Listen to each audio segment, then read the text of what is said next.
What if I told you that one of the greatest wrestlers in history, an Olympic gold medalist, a WWE legend, and one of the toughest men to ever step in a ring, once had the chance to fight inside the UFC octagon and turned it down? Yep, we're talking about Kurt Angle, the man who won Olympic gold with a broken freaking neck. But despite being one of the most decorated wrestlers of all time, he never made the jump to MMA.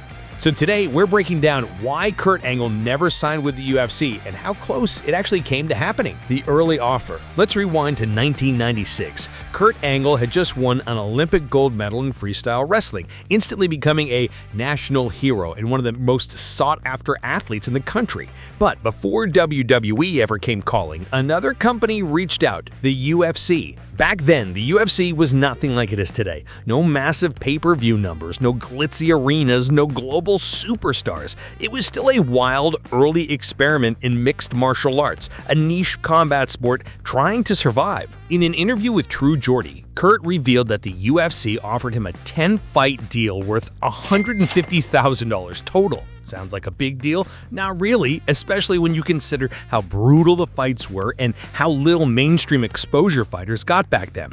For someone like Kurt, who had Olympic fame and other career paths waiting, the offer didn't make much sense, so he passed. And a few years later, he signed with WWE. The rest, as they say, is history. The second chance. Fast forward to 2006. Kurt had just left WWE after one of the most dominant runs at wrestling history. He was now exploring options outside the company, and guess who came calling again? That's right, the UFC. This time things were different. The UFC had exploded in popularity, with stars like Chuck Liddell, Randy Couture, and George St. Pierre drawing huge audiences. And Kurt Angle's name value from WWE could have been massive for the sport. Dana White himself confirmed that the UFC offered Kurt a role on The Ultimate Fighter, potentially alongside Kimbo Slice. Kurt even claimed that the offer was around $500,000 with an additional 6-fight deal on the table. For a moment, it looked like the dream crossover could actually happen, but it didn't. And here's why. Why Kurt turned it down?